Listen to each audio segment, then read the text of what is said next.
Hey, what's up guys? This is Anthony from AnthonysCustoms, and for this review, we are looking at the Dragon Ball Z Figuarts Standard Super Saiyan Vegeta. And if you notice this sticker right here that says sample, well, it says it in Japanese, but these are samples sent to me from Bandai Namco, so thanks to them for allowing me to make these videos for you guys. And also thanks to them because in the very near future, I'm going to be hosting a giveaway, and they included some, well actually they sent these for me to review also, but I said, hey, since these are very similar products, why don't we just include them in the giveaway? And they said, yeah, go ahead, do that. So you'll get a package that says sample, but it's going to be the full set of Super Saiyan Vegeta and Trunks. We already reviewed Trunks, so check out that review up there in the corner. And then we also have the Vegeta one right here. So let's talk about Vegeta.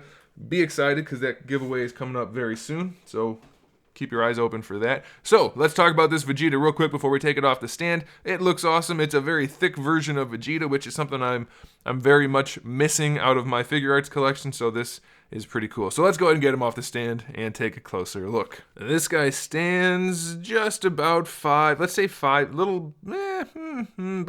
and 5/8 to the top of the head, closer to 7 to the top of the hair. Of course, that depends on how you have his head posed. He's looking down a little bit, so I was gonna guess, but I figure what the heck, it's just an estimate anyway, or an approximation. Anyway, he's about 14.5 to the top of his head, which makes him about 17.5 to the top of his hair. And just for those of you that continue to insist that they are in scale with Figuarts, they are not. Vegeta is quite a lot taller than he should be for Figuarts. He makes Goku look like a chump, and that is not the case even with the tallest version of Vegeta. So definitely not in line with Figuarts, but still a cool line of figures on their own, and I gotta be honest, they're starting to grow on me even more.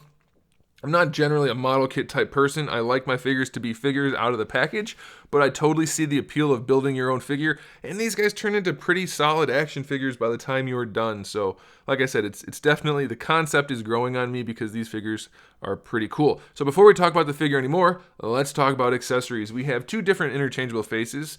We have just the angry, well, it's kind of like a smug face with a little smirk, and then we have the yelling face, which both look really nice. Then we have some interchangeable hands. We have the two fist hands, and then we have two, let's say, blast hands, and then two charging hands. I think that would be an appropriate description. We have two different energy effect parts. We have the one long one with the lightning coming off around it that'll go up around his body, and then we also have kind of like the shorter fat one with the little bits coming off of it. I don't know which moves these are supposed to be specifically, but they still look awesome. And then we do have the little display stand for the effect parts, which is adjustable for height, and it has a hinge in it, so that's pretty cool. He does technically have one other accessory, which is like a little tuber peg thingy that goes in right here, and that will help him work on one of the flight stands that you can purchase separately. So if you do want to do that, you have that option, but otherwise you just have a hole in his butt. Now, as I mentioned, these guys are model kits, so there is no paint anywhere on the figure, and this guy actually only came with one sticker, and that is the mouth for the open head. The rest of it is all just molded plastic, and it looks pretty good. Definitely could use shading, but as a model kit, it's not supposed to have shading. So if you wanted to spruce them up, you could easily do that.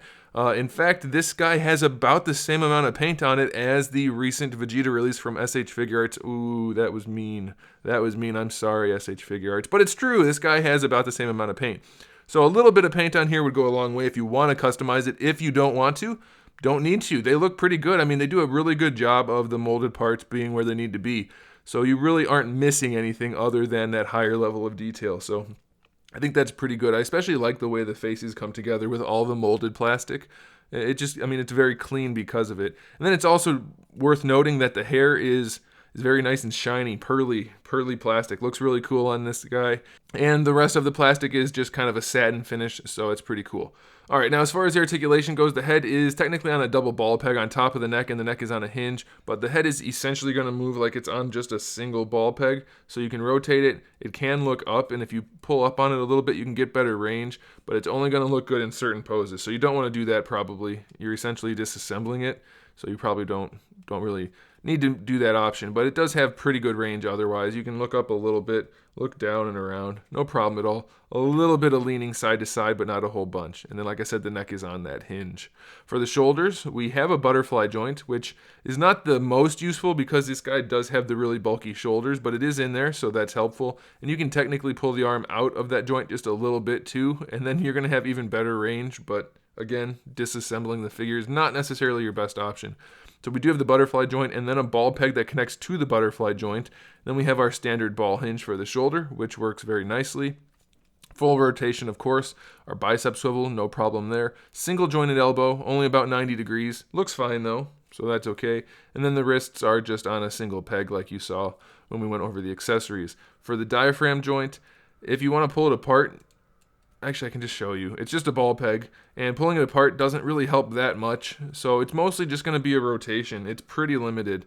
It will lean a little bit if you lift it up some, but yeah, it's not really the most ideal situation. There's not really any clearance in there for posability, so that's a bit of a bummer. A little bit limited there. For the torso, definitely less limited when you pop it up like this. You have crazy range, but nothing to hide the gapping, so be aware of that. But then when you leave it down, you just get a swivel. So you have the options to do whatever you want with it, really. And now for his hips, he definitely has a little bit of a booty. Well, actually, no butt, but really thick thighs. So he's definitely more of like a Super Vegeta build on this figure, which I'm okay with personally. I do wish it was a little more seamless right here, but that's no big deal. It doesn't really stand out once you pose him. So we do have the hinged ball pegs for the hips, so you can drop those guys down and get pretty good range. It will kick the leg off to an angle though because of the sculpt of the crotch. But you can kind of finagle it, and then it comes out mostly straight. So yeah, I mean, it's not the best, but you do get really good range. And then going out to the side, same thing, because we have a hinge that goes out to the side. You can see kind of the hinge right there, and then the leg will move around on that ball peg, and we have a thigh swivel. So it's not too far unlike your older SH Figuarts. Just you build it yourself. For the knees, we just have a single jointed knee, which is definitely not the best looking, but it gives you decent range. It's not terrible. It would have been so much better looking if this was just a smooth sculpt instead of having this kind of tuck under. If this part was just flush to the knee pad or to the knee joint, it would have been fine, but it's okay. And then for the ankle, no rotation at the top. You do get a full ball hinge down here, so you have the rotation. You have the hinge and the rotation at the ankle and at the foot. So full on ball hinge for the ankle, which is pretty good. So yeah, he's not perfect. His hips don't look the best, but they have good range, and the torso doesn't have great range. But otherwise, he's pretty solid, and if you wanted a thick Vegeta, this guy is thick. So that's definitely the way to go. I really like the profile for this guy. I mean, he's just so bulky, and I don't know why we don't have one of those yet in our action figure collection. We only have it in the model kit collection. But it's really cool looking, so I definitely recommend it, guys. So there you go. Thanks for watching, guys. Make sure you subscribe to the channel. I have new videos up every single day. We talk about action figures, movies, TV shows, video games, all kinds of fun stuff. So make sure you come back for that. Give the video a thumbs up if you liked it. And in the meantime, keep collecting.